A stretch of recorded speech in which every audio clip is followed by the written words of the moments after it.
잘 지키십시오. 아멘. 할렐루야. 오늘 제목은 완전한 축제 페스티벌이라는 제목을 함께 말씀을 나누고자 합니다. 여기 11절에 보니까 뭐 하라고요? 마지막에 보면 모든 이들이 하나님 앞에서 뭐 하라? 즐거워해야 합니다. 할렐루야. 우리의 매주 드리는 예배, 수요일이든 우리가 각종 드리는 모든 예배가 사실은 축제의 장이라는 것을 여러분 알고 계십니까? 예배가 거룩하고 우리 하나님 앞에 드린 예배지만 그 예배의 모든 것이 축제이자 잔치라는 것이에요. 여러분들 혹시 축제의 자리 혹은 잔치의 자리에 가본 적 있으신가요? 네. 예전에 보면 요즘에는 그렇게 한지 모르겠는데 동네에 가보면 마을 회관에 모여서 좋은 일이 생겼을 때 이제 온 동네 사람들이 모여가지고 돼지 한 마리 혹은 소 한 마리 잡아가지고 함께 먹고 마시고 하는 이런 즐거움, 동네 잔치가 있었어요. 저는 아직 축제라고 하는 자리에 어, 좀 어색한데 오늘 완전한 축제라는 제목을 함께 말씀을 나누고자 합니다. 지난주 6월절에 대해서 함께 나누었는데요. 6월절은 구원의 기쁨이요 또 완전한 자유가 있는 그런 하나님의 은혜가 있는 그러한 절기라고 했습니다. 그래서 오늘은 77절에 대해서 함께 나누고자 하는데요. 이스라엘에는요 지켜야 되는 3대 절기가 있습니다. 오늘 여러분들 주보를 와서 한번 꼼꼼히 살펴보셨다면 우리 설교의 내용이 좀 요약적으로 올라가 있는데 이스라엘 3대 절기가 있습니다. 무교절이라고 하면 6월절이 되겠죠. 그리고 77절이요. 그리고 초막절이 있습니다. 사실은 이 무교절은 6월절이 끝난 뒤날부터 1일 동안 지키는 게 무교절입니다. 그래서 이스라엘 백성들은 이 반드시 세 절기를 지켜야 되는 것입니다. 누구 앞에 나와서? 하나님 앞에 나와서. 그래서 이 세 절기는 공통점도 하나 있는데 그것이 무엇이냐면 이스라엘 백성들이 애굽에서 나온 것과 관련되어 있다라고 보면 됩니다. 출애굽한 역사와 관련되어 있다. 오늘 사실은 이 77절에 대해서 함께 나누면서 준비하는데 오늘 설교가 그렇게 길 것 같지는 않다는 생각이 들었어요. 그래서 사모님이 그게 더 은혜가 될 것 같습니다. 이렇게 하더라고요. 오늘 짧은 이 77절에 대해서 함께 나누면서 우리 모두가 은혜의 시간이 되어지기를 지금 축복합니다. 아멘. 이 세적이 우리가 천천히 살펴보면 지금 살아가는 우리들이요 어떠한 신앙을 가져야 할지에 대해서 함께 고민해 보고자 합니다. 과연 이 유대인들이 꼭 세 번 지켜야 하는 유대인들이 정한 것이 아니라 하나님께서 정해 주시면서 지키라고 꼭 지키라고 한 이 세절기를 우리가 기억하면서 우리가 지금 어떠한 마음과 신앙을 가져야 할까에 대해서 함께 나누고자 하는 거예요. 보통 교회에서는 6월절 무교절 그리고 77절 맥주절이라고 하기도 하는데 그리고 초막절 이 세 절기를 지키지는 않습니다. 그렇죠?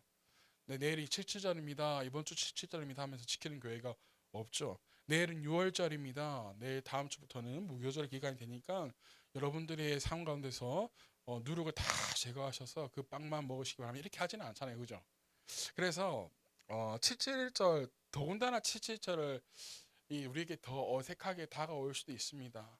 근데 오늘 성경을 우리가 조금 이따 살펴볼 건데 성경을 보면 이 77절이 초실절이라고 불려지기도 하고 맥추절이라고 불려지기도 합니다. 근데 77절의 초실절은 사실은 이 제일 처음에 싹 날 때, 그러니까 이 미리 수확되기 전에 날 때 처음 하는 것, 그것이 초실절인데 그래서 77절 초실절 똑같진 않지만 어쨌든 이 77절에 대해서 이야기할 때 초실절이라고 이야기하기도 하고 맥추절이라고 이야기하기도 합니다. 그래서 보면 교회에서 지키는 절기들이 있는데 그 가운데서 뭐가 있냐면 맥주 감사절이 있습니다. 우리 5월달에 가보면 사실 우리에게 맥주 감사절이라는 라고 하는 이 절기를 우리가 지키는데 크게 의미가 와닿지가 않습니다. 그래서 저도 어, 우리 교회에서 맥주 감사절이라고 하면서 크게 지키지는 않습니다. 여러분들이 강조하지도 않고요. 왜냐하면 뭐 우리가 보리를 농사 짓거나 뭐 그렇게 하지는 않잖아요. 그죠? 그렇기 때문에 이 맥주절의 맥주 감사절에 대한 의미가 우리에게 크게 와닿지가 않아요. 그래서 또 나중에 추수 감사절도 있고 막 이러니까 더 와닿잖아. 그리고 추수감사절 뒤에 뭐가 우리에게 있냐면 연말이 있잖아요. 그러다 보니까 이게 사실은 의미가 우리에게 크게 와닿지 않는 거예요. 그리고 오히려 성도들에게 부담이 되는 그런 절기 주일이 됩니다. 왜냐하면 여러분들에게 만약에 이 주보에다가 다음 주에 내일 맥주 감사절에 봉투를 꽂아서 준다고 생각해 보십시오. 마음에 확 부담이 오겠죠. 이 얼마를 꽂아야 돼? 얼마를 드려야 되지? 뭐 그런 부담감이 있을 거 아니에요. 그런 부담이 성도들에게 주어지기 때문에 맥주 감사절을 오랜 기간 동안 우리 한국 교회에서도 전통적으로 지키다가 이제는 맥주 감사절을 지키지 않는 교회들이 훨씬 더 많아지고 있어요. 우리나라를 보면 뭐 밀을 수확하는 게 그렇게 퍼센테이지가 높진 않고 웬만하면 밀을 다 수입을 해오잖아요. 물론 우리나라가 아직까지는 이 쌀을 재배하기 때문에 우리가 그 추수감사절을 지키면서 우리가 하기는 하지만 추수감사절도 일반 성도들에게는 크게 와닿지 않는 그런 거란 말이죠. 그래서 추수감사절 이야기할 때도 한 해 동안 우리에게 큰 수확을 맺게 하시는 그 하나님의 결실에 우리 감사하자 하는데 또 몇 달을 지나지 않아서 연말에 또 한 해 동안 우리에게 풍성한 은혜를 주신 하나님께 감사합시다. 이게 계속 중복이 된단 말이죠. 그래서 맥주 감사절, 이 추수 감사절도 지키지 않는 교회들이 생겨나고 있다. 자, 77절은 특별히 성경에 기록된 절기 가운데 중요한 절기라는 사실은 분명합니다. 여러분 77절에는 무엇이냐면 6월절 이후에 50일째 되는 날, 그 날을 기념하는 절기가 뭐냐면 바로 77절인데 50일 이후가 되면 그러면 57절 뭐 50 이렇게 해야 되지 않나라고 생각하는데 구절을 보면 이렇게 시작하죠. 그로부터 몇 일에 7일을 세는데 밭에 있는 곡식을 낫을 대는 첫날부터 어떻게 하는 거예요? 시작되는 7일을 세십시오 하면서 7일에는 7주라는 거예요. 77이 며칠이에요? 49인데 그 뒷날 50일째 되는 날이 지키는 게 77절이라는 거예요. 그래서 나중에 신약 성경에서 나오는 이 77절을 뭐라 그러냐면 오순절이라고 하는 거예요.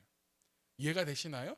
그래서 이 77절은 밀을 수확하는 그 첫날 그 첫 열매를 하나님께 드리는 감사의 절기이면서도 동시에 기쁨의 절기라는 거죠.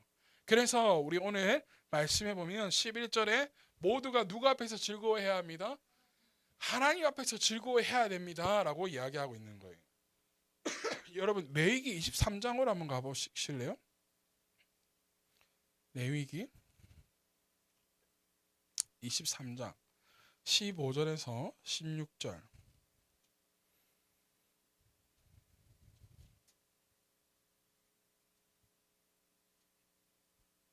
15절에서 16절 찾나요? 레위기 23장 15절 16절 한번 천천히 읽어볼까요? 23장 15, 16절 시작. 너희가 안식일 다음 날 곧 곡식단을 흔들어서 바친 그날로부터 7조를 꼭 차게 세고 거기에다가 7번째 안식일 다음 날까지 더하면 꼭 며칠이 될 것이다? 50일이 될 것이다. 그래서 1일 7일에 77이 49 다음 날 지켜지는 게 무슨 날이다? 77절 오순절이라는 거죠. 77절은 무엇보다도 이스라엘 백성들에게 풍성한 수확을 거두게 하신 하나님 은혜에 감사하는 날이고 또 앞으로도 이러한 은혜, 이러한 풍성함이 있기를 하나님께 기도하면서 축복을 위해 기도하는 그러한 날인 것이에요. 유대인들은 이 77절을 애굽에서 출애굽하여서 50일 후에 이 시내산에서 하나님의 터라 율법을 받은 것으로 알고 기념합니다. 그래서 이 기간에 유대인들은 무엇을 하냐면 하나님의 말씀 터라를 읽으면서 밤을 지새우는 거예요. 우리도 다음에 한번 해볼까요? 주일 전날 우리 토요일날 모여가지고 하나님의 말씀 주구장창 읽으면서 밤을 한번 새는 유대인들은 그렇게 생각한다는 거죠. 시내산에서 나와서 50일째 되는 그때 시내산에서 하나님의 토라를 받은 날. 그래서 이 날을 기념하면서 유대인들은 밤새 토라를 읽으면서 밤을 지새운다는 것이죠. 그런데 이 7절의 핵심은 뭐였냐면 바로 6월절에 있습니다. 그러니까 이스라엘의 이 꼭 지켜야 하는 세 절기는 무엇과 연관되어 있냐면 바로 6월절과 연관이 되어 있다는 거죠. 무교절, 채칠절, 그리고 초막절. 자, 6월절 후에 50일째 되는 날 하나님께 감사, 희생제사를 드리면서 함께 오늘 11절에 보면 모든 이들이 더불어 마시죠. 11절 한번 보실래요? 오늘 말씀의 11절을 보면 시작. 당신들은 주 당신들의 하나님이 그의 이름을 두려고 택하신 그곳에서 당신들과 당신들의 아들과 딸을, 여기 하면 뭐예요? 가족이죠. 패밀리. 그리고 또 볼까요? 시작. 남종과 여종과 성 안에 같이 사는 레위 사람과 떠돌이와 고아와 가부까지도 함께. 그러니까 모든 이들이 함께 하는 게 바로 이 77절의 이 축제의 장인 거예요. 아멘이신가요? 그래서 모든 이들이 더불어 마시고 즐기는. 그러니까 이날에 떠돌이든지 고아든지 가부든지 이방인이든지 모든 이들이 함께 즐거이 마시고 또 누구에게 감사하고 기뻐하는 날? 하나님께 감사하고 기뻐하는 날. 다시 말해서 출애굽할 때에도 이스라엘 백성들만 나온 게 아니었죠. 이방의 나라들도 함께 나왔단 말이죠. 그러니까 이 기간 동안 이들을 보호하시고 지키신 것뿐만이 아니라 이 소출, 밀을 수확할 수 있게 결실을 주셨다는 것에 그 큰 의미가 있는 것이 이스라엘 백성들에게는요. 여러분 생각해 봅시다. 하나님께서 이들을 애굽에서 완전히 구원하셨어요. 이끌어내셨단 말이죠. 이스라엘 백성들에서 자유로운 백성으로 만들어 주셨어요.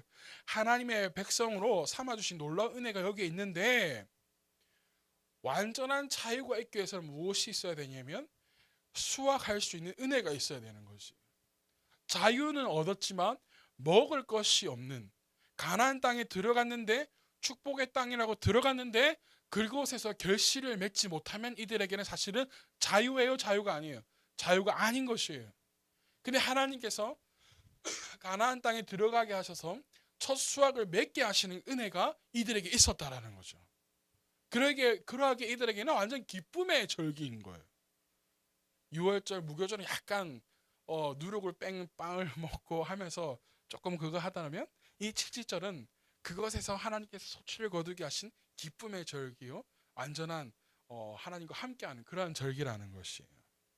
그렇기 때문에 이 칠칠절은 이스라엘 백성들에게 역사적으로 일어났던 사건을 기념하는 그 이상으로 이 모든 것을 지키시고 함께하시는 하나님을 기억하라는 것이에요. 우리 지난주 목요일 기도회 때 말했던 것처럼 누구를 기억하라? 하늘에 계시는 하나님을 기억하라. 할렐루야. 그리고 불기둥을 함께 하시고 구름 기둥을 함께 하셨던, 만나와 메추라기를 하나님께서 보내주셔서 먹이게 하셨던 그 하나님을 뭐하라는 거예요? 기억하라는 거죠. 그런데 이 7절이 신약 성경에 넣어보면 우리에게 잘 알려진 대로 무슨 절로 나온다고요? 네, 오순절로 나오는 거예요. 예수님이 부활하시고 승천하신 뒤에 마가의 다락방에 모여 있었죠. 왜? 예수님께서 약속해 주셨거든요. 나의 영 보혜사 무엇을 보내주시겠다? 성령님을 너에게 보내주시겠다. 그래서 이 약속을 믿고 있던 사람들이 마가의 다락방에 모여서 기도하는데 성령이 임하시죠. 갑자기. 성령이 임하신 이때가 어느 때였냐면 바로 오순절 날이었다는 거예요. 성령님이 임하신 그때를 기념해서 오순절이라고 이름 붙인 게 아니라 이때가 무슨 절기였다는 거예요? 바로 77절 오순절이었다는 거죠. 그래서 우리는 이 77절이라는 절기의 이름 명칭보다 우리에게 더 가깝게 와닿는 것이 뭐냐면 바로 이 오순절이라는 거예요. 그래서 이 오순절 날 무엇이 생겨나기 시작했냐면 초대교회가 시작이 되었죠. 그래서 사도행전을 우리가 뭐라 흔히 부르냐면 성령행전이라고 우리가 부르는데, 복음이 전파되어지는 곳곳에 성령님의 임재와 성령님의 놀라우신 이적과 나타남과 기적이, 그리고 그 모든 곳에서 구원의 역사가 일어났고 지금도 일어나고 있다는 거예요. 그래서 우리에게 이 77절이라는 절기는 우리에게도 너무나도 소중한 것이죠. 감사한 것이죠. 이 안에서 즐겨 기뻐하고 하나님께 감사하고 즐겨 마실 수 있는 날, 어떻게 보면 이 주님의 날을 우리가 더 기뻐할 수 있는 그러한 날이 되어야 된다는 사실이에요. 그래서 이 77절은 밀을 수확할 때 처음으로 하는 게 이제 7절의 절기인데요. 신약 시대에는 예수님의 부활 성천 이후에 성령의 강림으로 인해서 교회가 시작되었어요. 그래서 조금 더 그 의미를 우리가 조금 더 깊이 제가 여러분들 함께 들어가 보면, 애굽에서 나와서 첫 수확을 거두게 하셨다라는 것은 이제 더 이상 종이 아니야, 노예가 아니라 이제는 하나님 나라에 속한 백성이야. 너희는 나의 소유된 나의 자녀야. 그래서 나의 소유를 함께 나누고 나의 소유를 함께 먹으며 즐길 수 있는, 그리고 완전한 속박에서 벗어났다라는 것. 그것이 바로 이 77절의 의미라는 것이에요. 그리고 오순절에 이 성령님이 임하셔서 교회가 시작되었다는 것은 우리에게도 큰 의미가 있는 것이죠. 더 이상 유대인들에게만 주어진 복음이 아니라 이방인이었던 우리들에게도 복음이 주어져서 하나님의 거룩한 백성 삼아 주셨다라는 것. 그래서 아까 본문 11절에 모든 이들이 함께하는 그러한 절기라는 것이. 그래서 이 오순절이 우리에게는 특별히 더 의미가 있는 것이죠. 단순히 이 오순절, 이 성령 강림절이라고 하는, 우리가 이제 흔히 또 성령 강림절이라고 이야기하기도 하는데, 이때 막 성령 받으라 이게 아니라 우리에게 완전한 자유를 주시고 우리에게, 이방인이었던 우리들에게 구원의 자유를 주신 그 하나님께 감사를 올려드리는 그러한 절기가 되어야 한다는 것입니다. 아멘이신가요? 그래서 예수님의 십자가 사건 이후에 모든 믿는 자들이 자유와 기쁨을 누리면서도 동시에 하나로 모이게 된 사건이라는 거죠. 그러하기에 우리가 유대인들이 지키는 이 77절을 비롯해서 뭐 무교절, 그리고 77절, 초막절, 이게 우리 세 가지 카테고리를 여러분들 꼭 기억하셨으면 좋겠습니다. 뭐냐면 첫 번째는 출애굽한 사건, 하나님의 구원과 자유가 주어진. 그리고 두 번째는 율법, 신의 산에서 주어진 율법 토라, 하나님의 백성으로서의 삶의 방향을 제시해 준. 그리고 세 번째는 성령 강림. 우리 이 세 가지 의미를 기억하면서 이 세 가지가 우리에게 주어진 의미가 무엇이냐면, 우리는 늘 하나님의 구원과 축복 속에 늘 감사하면서 살아가라. 그리고 하나님의 백성으로서, 자녀로서 하나님의 뜻을 살아가는 삶을 가져라. 그리고 세 번째는 늘 초대교회에 일어났던 성령의 기적과 인도하심과 또한 능력으로 그리스도인으로서 변화된 삶을 살아가라. 이것이 우리에게 주어지는 의미라는 것이에요. 그리고 우리에게 주어진 완전한 죽음에서부터 주어진, 죽음으로부터 벗어나서 완전히 누릴 수 있는 그 자유를 기뻐하라. 할렐루야. 만약 출애굽하여서 가나안 땅에 머물게 되었을 때 아까 말했던 것처럼 수확을 거두지 못했더라면 이들은 더 하나님을 원망하고 더 하나님을 싫어했을 거예요. 여러분들 기억하시죠? 출애굽하였을 때 뭐가 없어서, 먹을 것이 없어서 투정하고 마실 물이 없어서 투정하는 그 이스라엘 백성인데, 그 소출이 많았다던 가나안 땅에 들어가서 만약에 수확을 거두지 못하는 땅이었다면 이들은 하나님을 더 원망했을 거고 하나님이 더 그렇게 했을 거란 말이죠. 그런데 이때 하나님께서 풍성한 수확을 거두게 하셨다. 이게 하나님의 은혜요, 우리에게 주어지는 사랑인 줄로 믿습니다. 오늘 우리 이 77절을 통해서 하나님의 놀라운 은혜와 구원의 역사를 다시 한번 기억하고 하나님께 감사하는 그러한 저희가 되어지를 소망합니다. 성령님의 역사를 통해서 우리의 삶이 어떤 변화가 일어나야 하는지 한번 생각해 보고, 또 성령님의 인도와 역사가 우리 하나님의 뜻대로 살아가는 삶의 모토가 될 수 있기를, 여러분의 삶에 그렇게 변화되어지기를 축복합니다. 그리고 마지막으로 이러한 우리 완전한 축제 속에 우리가 즐기려면, 축제가 열려 있는데 우리가 즐기지 못하면 아무 의미가 없잖아요. 축제가 열렸다면 우리가 즐겨야 되는데, 우리가 즐기려면 누구를 기억하는 것입니까? 하나님을 기억하는 것입니다. 할렐루야. 그 하나님의 은혜가 우리 삶 가운데, 여러분 삶 가운데 함께하기를 축복합니다. 옆 사람과 이렇게 인사합시다. 하나님을 기억합시다. 하나님을 기억합시다. 할렐루야. 아멘. 그래서 하나님을 기억하는 성도들이 되어서 하나님께서 주신 우리에게 구원과 하나님께서 여러분이 주어주시는 은혜가 날마다 임하기를 예수님을 축복합니다. 이 시간 말씀 붙잡고 함께 기도합시다.